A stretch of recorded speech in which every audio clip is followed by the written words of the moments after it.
Are you ready to take control of your life and join a community of like-minded women who are on a mission to live their best lives too?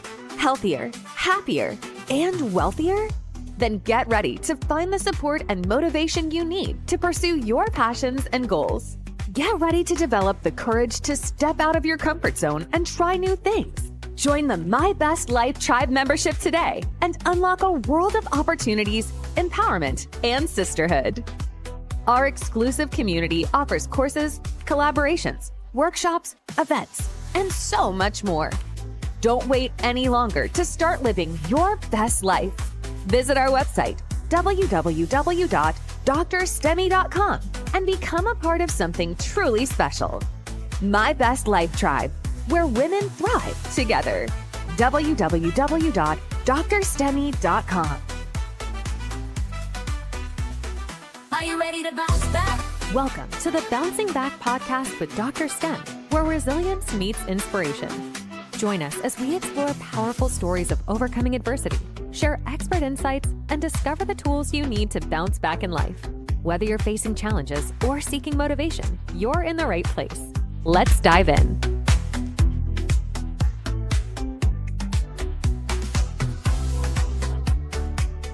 Hello and welcome to another segment of Bouncing Back podcast.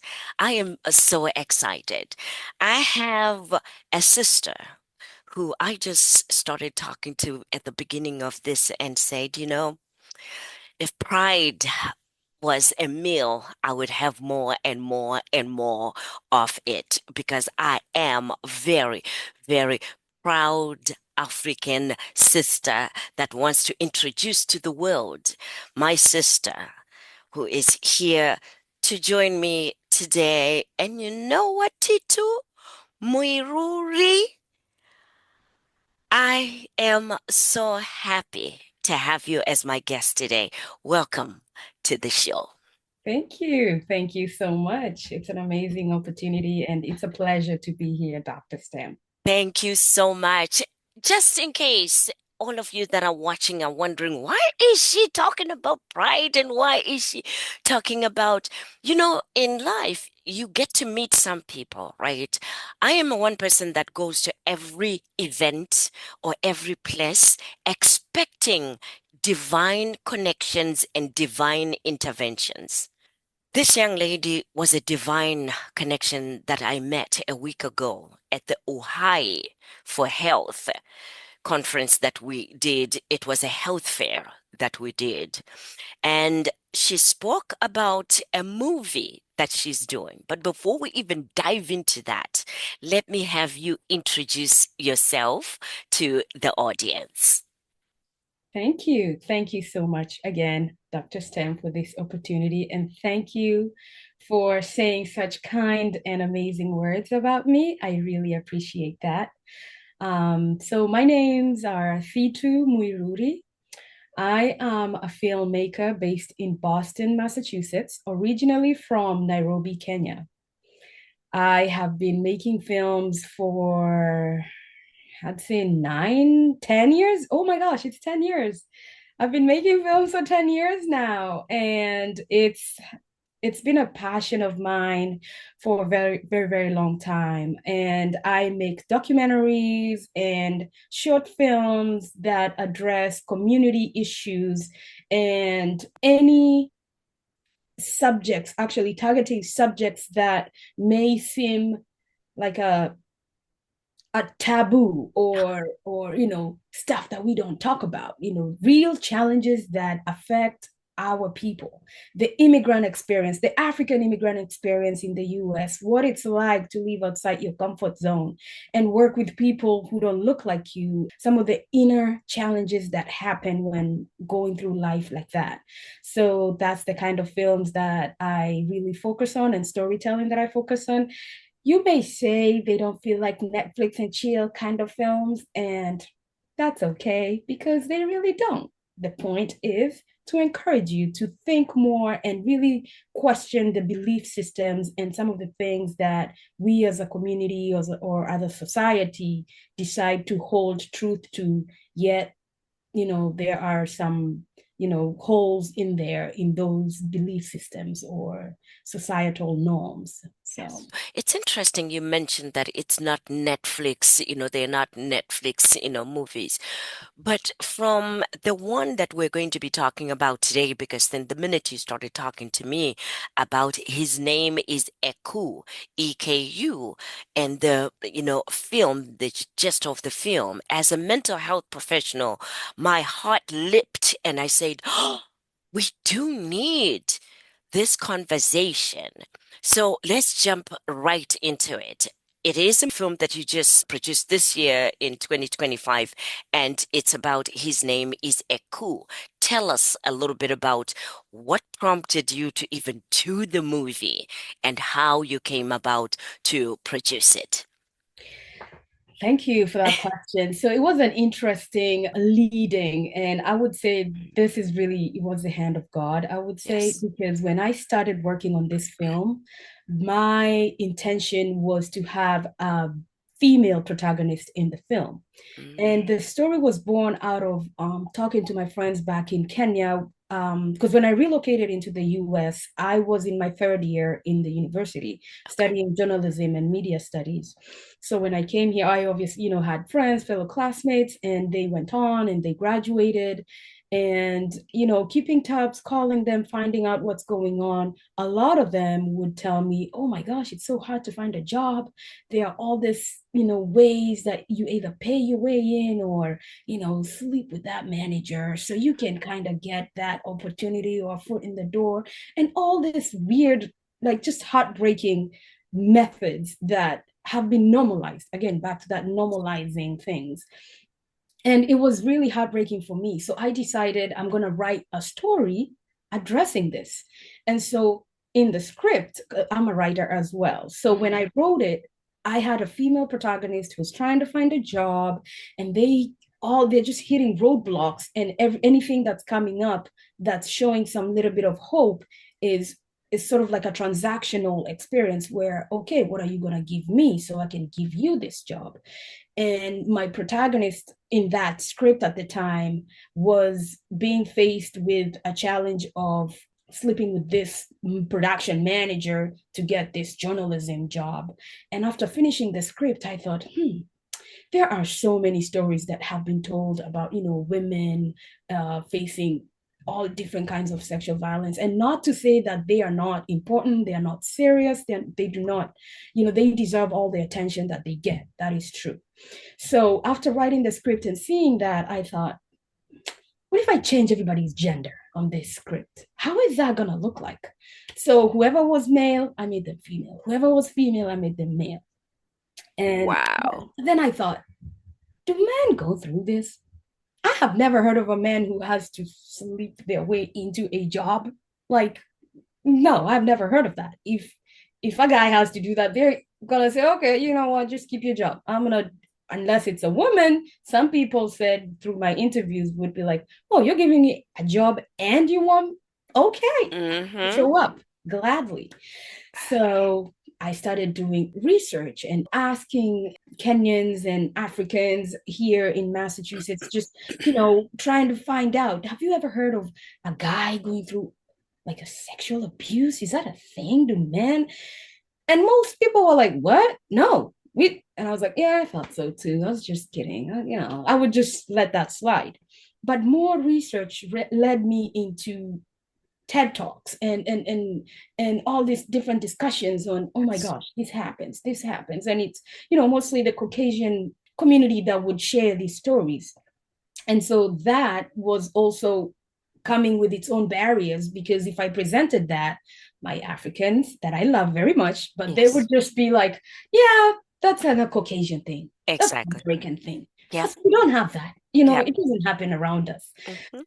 So I said, all right, I have to find an African or, somebody who can share who has happened to them in Yeah. however way, form, or shape, Yeah. and they are willing to shine a light on Mm. this. Mm. And oh my word, it was right under my nose. A former schoolmate of mine posted on Facebook, and he shared, it's Mental Health Awareness Week, and we need to address issues of this silent trauma. And at this point, I was 3 years into the research, and I had learned how to read between the lines and tell, there must be something here. So when I saw that, I reached out to this friend of mine, and I just didn't want to be like, oh, I saw your post, and then I'm doing this film. Did something happen to I didn't want to do it that way. Yeah. So I was gentle. I was, I introduced my project. I said how I came to do it and the research that I had been doing and the roadblocks I had experienced at the time. Yes. And so I just told him, this is a story I have. I'm not sure. So it's a young boy who's being taken advantage of by his nanny. And now he's all grown up. And we see that manifest itself when he's in a relationship with his girlfriend. He can't touch her, like her hand, wouldn't kiss, wouldn't do anything. So I alluded that to whatever this man may have experienced when Yes. he was younger. Yes. And when I told my friend that, he was like, oh my gosh, that's my story. It happened to me with my nanny. I couldn't even eat. Like I had to, like my nanny made me, like I would have to do something to eat, because I was always with her because my parents were always working, that kind of thing. And I thought, oh my goodness, it happens. Yeah. This is the first person. So when I talked to him, I gave the project a green light and I decided I am going to produce this film.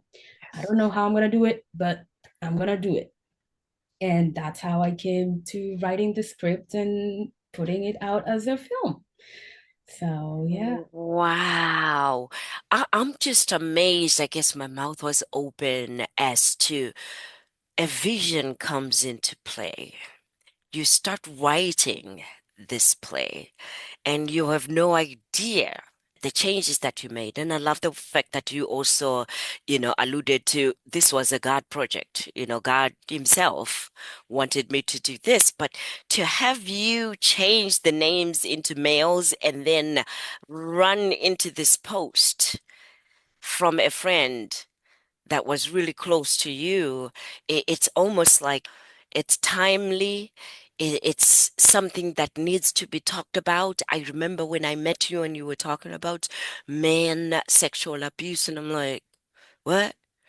We're actually talking about this. I'm a mental health professional for over 30 years now, and I know it's still taboo to just talk about depression, anxiety in our African community, let alone rape, let alone incest and men's sexual abuse and sexual violations.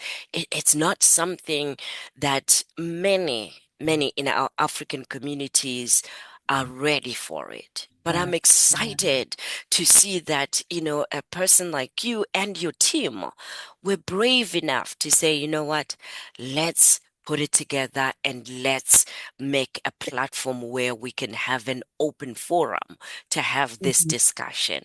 When was the film out? Yeah, and I wanted to step back a little bit and Okay, good. just talk about that, Okay, good. what you said about, all these topics being so taboo. Yes. And I faced it as someone who was just researching and thinking about writing this script. Yes. The Kenyan community, the African community, the people that I talked with, even some Caucasians, they would just listen to this and laugh at me. The guys, they would laugh at me.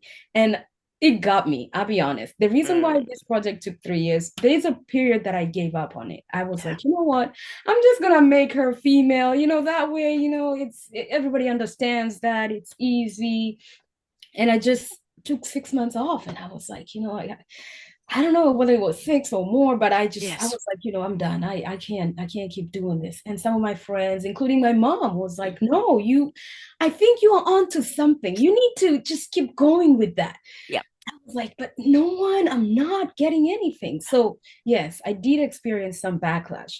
So to the production itself, so I did a crowdfunding.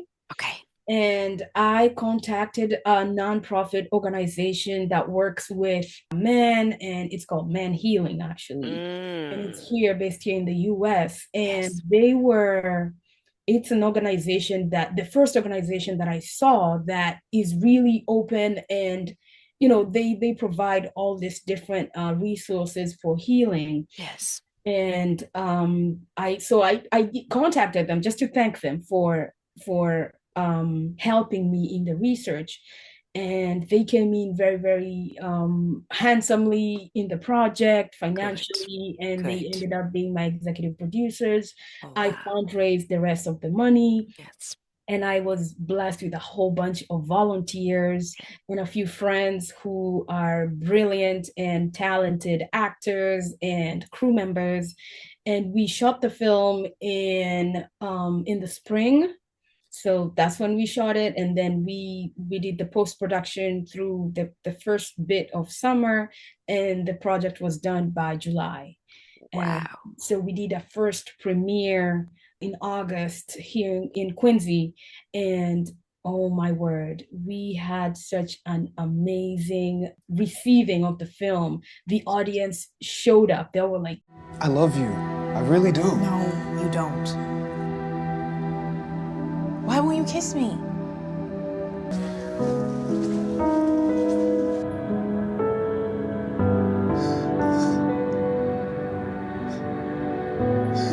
Good morning, and welcome back to the We Keep It Real show.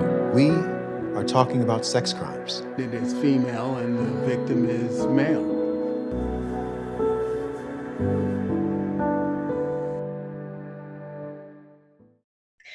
we had a little tiny space because I thought it's a short film. Yeah. It's like 12 minutes. I don't know who's going to show up. But then I ended up having 50 plus people. That's a lot of people. That's a lot of people. Yes. And Yes. so we showed the film, and we had a panel discussion, and it was really well coordinated. And I cannot tell you how many people are hurting, and they just opened up and shared, and they felt that this is a safe space. I can at least say this happened to me, or I can talk about some of the challenges that are happening back home in my country, in Liberia, in Ghana, in South Africa, in all these different parts of the world, pretty Yes. much. And Africa, to be specific. And even in Kenya, there were some Kenyans who were like, you need to bring that back in Kenya, because Yeah. they need to see it, and we need to let people know that this is not right.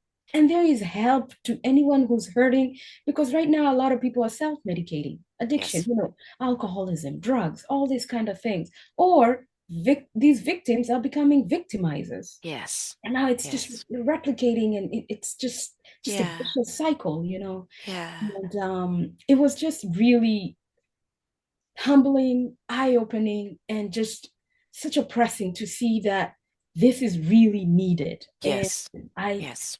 I was like, oh my goodness, thank you, Lord, for helping me just to I keep it, till the end. So Isn't it amazing? And thank you for that. Isn't it amazing when I look back in Zimbabwe, where I'm from, right? Or when we all look back in Africa as a whole, many of our brothers, sisters, mothers, fathers, grandparents drink alcohol, and it's almost like in Shona we call chidakwa, which means alcoholic. So, and this one here chidakwa, and that one there chidakwa. So we normalized it, and yet underneath that drinking was a lot of pain, still a lot of pain and hurt in there. So it's almost like when I saw your movie, your film, and I realized that this is a way of peeling some of that mask that has been put in with the smoking of the weed and the drinking, and just say, oh, that one there, they're just a drunk. And then their kids become, oh, they're just drunk too, without breaking the cycle of the mental health, situation that could be on the surface of, all of this. So I'm very excited, about this project. I'm also very excited because after COVID, and you might attest to this as well, after COVID, because of the struggles that we all went through, the transitions and the changes that we went through, a lot of our mental health was triggered. So a lot of people are dealing with feelings, emotions, situations that were repressed a long time ago, and Right. we were functioning and we were doing well. But now it has come to the surface where even if I was functional before, something is bothering me to the point where now I can no longer suppress those feelings and emotions and just let them be because nobody wants to listen and nobody wants to talk about it. So have Exactly. you found that in the audience that have been watching and also, discussing in the panels that there's a lot of mental health issues that are coming up from people in the audience as well? Yes, yes, Yeah, I did see a lot of that. yeah, And because now there are no distractions. Like for example, like in Kenya, like you're saying, all that, partying, drinking, all it's a form of distraction. So you never really get to sit by yourself with your thoughts and deal with this thing that you've been pushing away. You can push it away for the rest of your life, and then it's normal. Oh, so and so went through this, but look at them. There's one lady at the audience from Liberia said that, she asked a very important question, and I really don't remember anybody answering it in any way, because she was like, for me, this happened to me, and I went and I confided in my aunt. I told my aunt that this uncle, like again, in the family, raped me. And then auntie was like, it happens. You move on. It happened to me. What about that? What about normalizing? And because of after COVID, now you would see a lot of young people coming out and really, because now in COVID, you're locked in, you're at home, you're seeing your parent every day, and you're like, why do we normalize this? This is wrong, because this is actually a problem. I saw this online, and actually I found out, I read about, I took time to learn about, and I saw a whole lot of that coming out in the audience in different ways, and for this individual to brave up and talk about the normalizing. yes. This auntie saying that, oh, it happens, you'll move on, get over it. How do you get over such serious, atrocious things happening to you? It's just mind-boggling. Yeah, And that's how I saw it. I would say I saw it yeah, come out that way. yeah, yeah. So for Auntie, what we have to recognize and realize is her mom, her grandmother normalized it as well and say, oh, there's nothing that, that you can do about it because it happened to me as well. Mhm. Somebody else also said that. So now it's time for this young lady that has now bravely spoken about it in the public. There's a saying in my language in Shona, chakafukidza dzimba matenga, what happens under, the roof of your house stays right there. You don't say it on the outside. We don't talk about it because it happened in the inside. And I wondered about that saying for years and years as I was growing up. Like, what are we hiding? Why is it that everybody will talk about and say, no, that stays in the house. You don't say that to Mhm. the outside Mhm. because everybody didn't want to be judged. Mhm. Everybody didn't want to be abnormal, and yet there were many homes where this happened to young men and women. But because of that saying that covered up for everyone, nobody wanted to say it and nobody had the courage to say it. So, to this young lady, it's now saying because you are now brave enough to recognize that it's not right. You are the first one in the generation. So Mhm. it's time to break the cycle. And you're voicing it. Just so you voiced it to say, why would somebody normalize this when it's abnormal? That's Mhm. how you break the cycle. They are uncomfortable hearing you say that because you hear family members saying, why would you tell the world that? Why would you write? I write books as well, right? Why would you write in the books and tell the world that? You don't say things like that. So you either get scared or you get brave. And many a time, it's easier to be scared and keep it secret and keep it normal than being brave and go at it alone, which is the same thing that happened with your movie.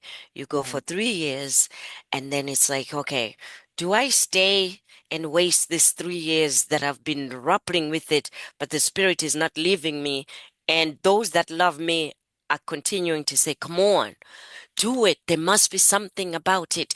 Do it. And that bravery will not come when you don't have, that also, and that's just me. When you don't have that higher power, that higher spirit that says, instills in you to say, I am with you. You are not doing this alone.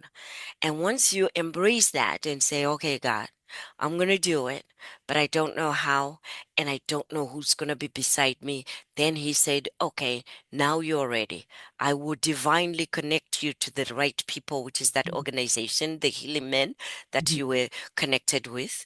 I will also divinely make provisions financially for your goal that you want to do and make sure that it comes to pass. And you go, well, so who else will get to look at this film? I don't know. I'll just get a small place and, see what comes. And he brings 50 people and he says, no, but I have hundreds other people that are waiting for this breaking the cycle that you're doing. And if it's not for them, it's for the young people that are there now, that are growing up now, to say, listen, it might not have happened to you yet, but if it happens, it's a no, and you need to speak up and tell everybody and anybody who can listen to you. You don't have to go to the family because they might not understand, and they will support uncle and say, oh, no, that's your uncle. Why would you say that about your uncle? But if they say that and you know what's right, it's important that you keep having a voice and you keep speaking until uncle is arrested, until something happens to uncle, so that he doesn't continue to violate others after you. Yes, yes, very true. And among boys, among little boys, Yes. whoever talks about female victimizers, the nannies, the aunties, The whoever next door talks about those, neighbors, the the next next door door neighbor, neighbors. the Yeah. church Oh women. my goodness. I Yes, heard about the church women. yes. Nobody ever, because what does a boy do? They go to another guy, man up, or it's bravado. You got that You got that? woman. I know. What? Whoa, I would. I interviewed a gentleman, a Caucasian gentleman Yeah. in his 60s, and he said that he's open, his stories out there, he talks about it. Okay. And he said that his aunt started abusing him from age, I don't know whether it was 14 or 15 through, Yeah. it was like a period until like 16 or 17. And when the mom found out, mom was like, oh my gosh, you got a woman twice your age to sleep with you. Look at you. Oh my goodness. And he was like, wait, what? This is not right. No. And that was the beginning of his downfall. He went into drugs, drinking, all these kind of things for, I don't know, 10, I don't know how many years, until later on he said, no, I'm going to brave up. I'm going to go to school. I'm going to become a therapist. And I'm going to find young boys, young men who have gone through what I went through. And I'm going to help them. I'm going to show them that it's not right. No matter what the closest person in your life says, there is someone who's going to listen to you and encourage you and help you and provide healing. Yes. And Oh my that was goodness. mind-boggling. Yeah. Yeah. And because of the stigma, and Right. and that's why there's still a lot of work that needs to be done about the stigma of mental health, the stigma of what our everyday, communication, everyday living, how it impacts, us in the long run. Because then mom might be, oh, okay, you know what? That is really good that you're good looking. I knew I had a good looking boy, right? But if a son or a child or a man is coming and saying, but that was not something that I agreed on. And whether it's a woman that is also saying, I didn't agree on it. It was a violation because I did not consent. And that's the key. Did you consent? Did you say yes to that? And if it's a child, even if they say yes to that, they are coerced into saying yes, it is wrong. By the Right. time they come and tell you, it is wrong because they're being violated. Anybody who's older, I mean, even their same age and is coming against their will, it is a violation and it needs to be stopped. Right, Yeah, right, yeah. right. And we also, another thing that we talked about is the help, because if you look at the law, if you look at the help that's available, there's a lot of help for women, Yes, a yes. lot of help for women. The law shows that, it's the man that's wrong. The woman is, they are the victim. And in Africa, I have not, like, it's unheard of. Yes. Somebody was attacked by a woman. I saw this online, and they went to the police. The police laughed at him. Mm. Like, a woman? Like, can't you defend yourself? What is wrong with you? And then if he defends himself, now he's the abuser. And now, you know, um, It is so unfair. It is right, so right, unfair. Yeah. I'm very happy that here in the United States, more and more, we do have services. They're not as much. Maybe it's still an 80-20, where 80% we have help for women, that have been violated, or even for mental health services or anything. It's still, maybe 80, but that 20% that is there now, the way that it grows is if more men also seek the help, more right, men speak out about what their experiences have been, what they have experienced as well. That's where now we get more funding and more services being put in there. So it's unfortunate because it's a catch-22, because as long as we have 5% of men still owning up to the impact of sexual abuse or sexual violation, right? There'll always be, oh, there's not that many men that seek help anyway, so we don't need that much money going into there.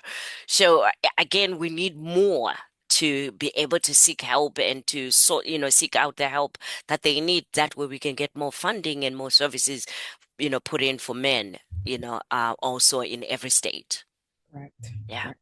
Yeah, yeah, yeah. Yeah, that guy that posted that post that yeah, eventually ended up, leading me into making the green light into the film. yes. He told me that they have this club that they, they meet, like they have a pseudonym for it. Like, it's like a bikers club. Okay, But okay. there's no biking that's happening. They're talking about their experiences. I experienced this when I was a kid. Because there's Yeah, no other outlet. yes, So if yes, we say this is what we're talking about, people are gonna laugh at us. Okay, let's call it something. Let's just act like we're doing that, but we're not really doing that, And that's yeah. where, you kind of share, you kind of, but Shame. sharing without, what do we do about this? It's trauma bonding, because Yeah, there's no solution. There's no, like, okay, what next? What are we gonna do about yeah, this? yeah. It's just like, oh man, I'm so sorry. I'm so sorry.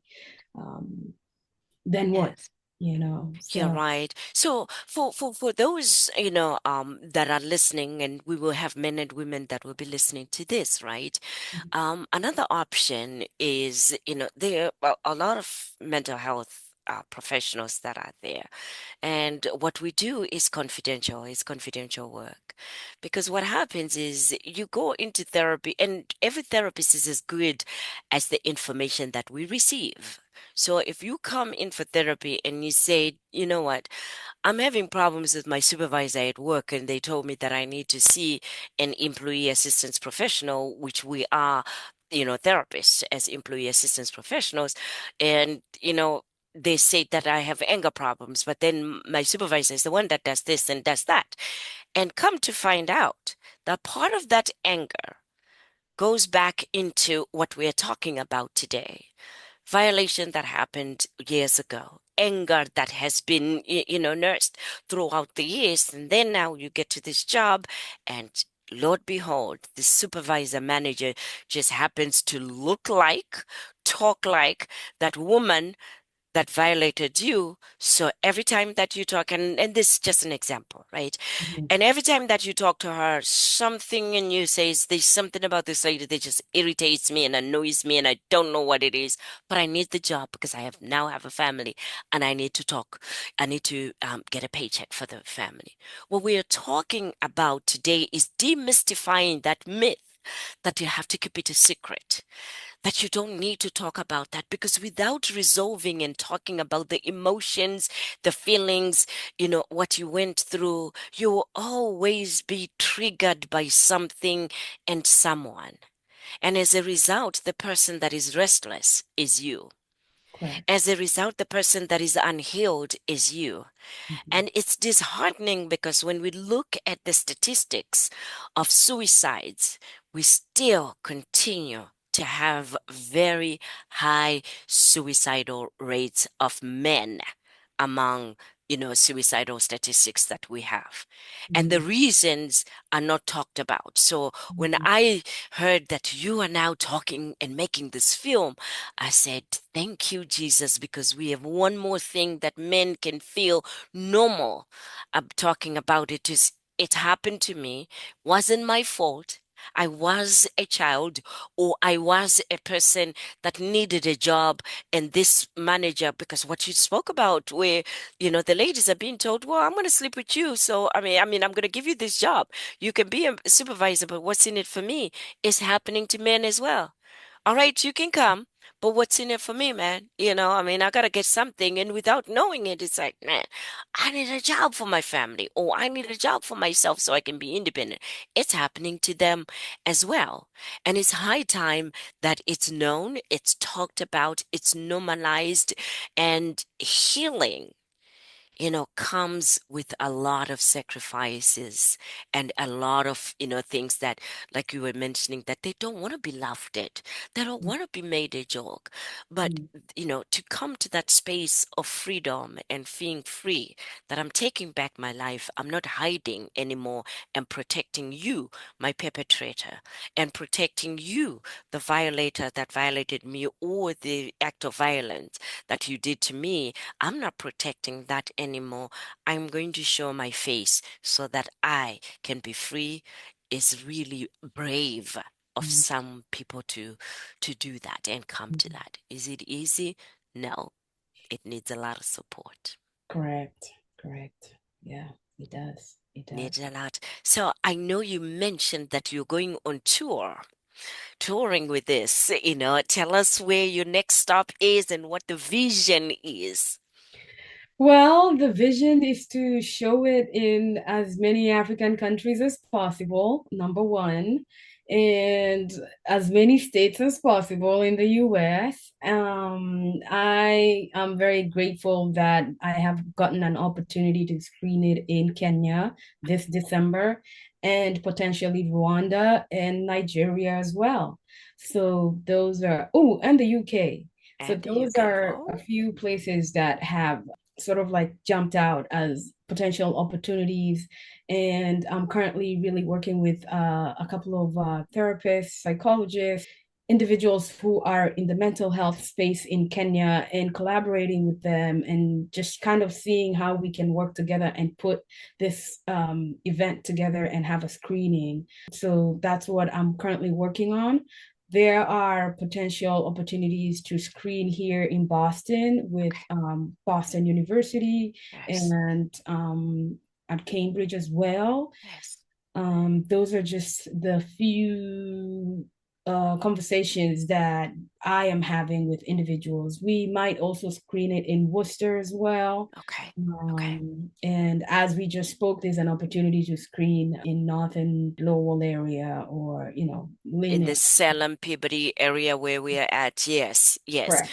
So Yeah. we So, definitely will be, collaborating, with our bounce back empowerment services so that, we can collaborate with you and bring it up in the northern, part of Massachusetts, which is the Peabody, Salem, Beverly, lower areas, around there as well. So just in case, again, you'll be listening and watching this is not just for the Africans. We happen to be African, but this will be, if it comes in your city, in your country, in your state, we encourage every man, woman, because we are trying to demystify, sexual abuse among men, and also normalize healing and not normalize violation, right? So yeah, I want to make sure that anybody who can attend, anybody who can support the project, that you do reach out, to her. Where can they reach out to you, Miss Muiruri? I do have a website for the film. It's called www.hisnameeseku, EKU.com. And I do have another website that profiles all other films that I have made since I started making films. That's www.thituproductions.com. Awesome. We will have both those websites to contact her wherever you'll be watching this podcast. Any last words of encouragement? I am so grateful for you having come here today. Thank you. Thank you so much for inviting me. This has been great. And I think I would say last remarks is the more platforms I am able to get to talk about this work, to talk about this project is really a blessing. It's, I'm a Christian, so I'm going to say it's God coming through. It's God showing me, I told you, you keep Yes. trusting me. I'm going to show up and, Yes. if you asked me 3 months ago, would you be sitting here with DrStem? No, because I don't even know who that is. That I was know. 3 months ago. But now I know who you are, and here we are. Exactly. So Exactly. I think last remarks is do not fear. If you have a pressing in your heart to do something, go for it. If you happen to be a survivor, because there are so many out there who haven't sought any help, please know that healing is available. There are individuals who have trained and they are professional and they are available and willing to walk with you through this journey. And if anyone is willing to reach out to me directly, they can email me at Thitu without an S, thituproduction.com, or my direct email, personal email, which is muirurithitu@gmail.com. And I am happy to point you to resources, organizations, individuals who can help you or just work with you and figure out how to provide the help that you need. And yeah, I hope my film goes big and wide and gets shown in film festivals. I submitted it to a couple of film festivals out there as well. So I'm going to be inviting everybody to those screenings as well. I'll let you know, and then you can let your audience know. And yeah, that's it. Thank you so much. Congratulations. Congratulations to you. Congratulations for listening and also allowing God to work, through you, because it is a much needed topic. And I know a lot of people, this will be, you mean there's somebody else who experienced this? You mean I'm not alone? This is the reason why we do these podcasts, to inform you, encourage you, empower you. As you mentioned, there are resources, there's healing. There is a way that you can talk to someone in confidential until you're strong enough to let the whole world know, to say, listen, I came out and I spoke to someone, and I want to encourage someone else to say, do not wait as I did. There is help now, and speak now whilst it's happening, and speak after it happens. Speak, speak, speak, and mostly seek help. So again, wherever you will see this, I will also have some resource links if you're here in the United States, and if you are in your own countries, please seek out assistance and help from mental health services and professionals that are in your country. Okay, I have to end this. So until next time, I want you to watch the websites to see where the film will be premiering and go and support our sister. Until next time, this is Dr. STEM. And as I always say, be encouraged.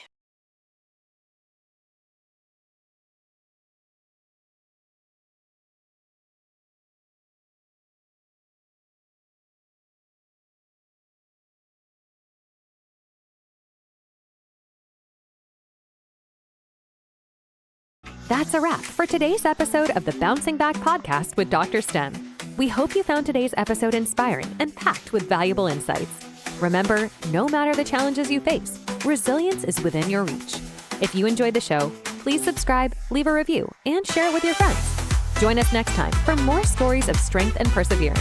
Until then, keep bouncing back.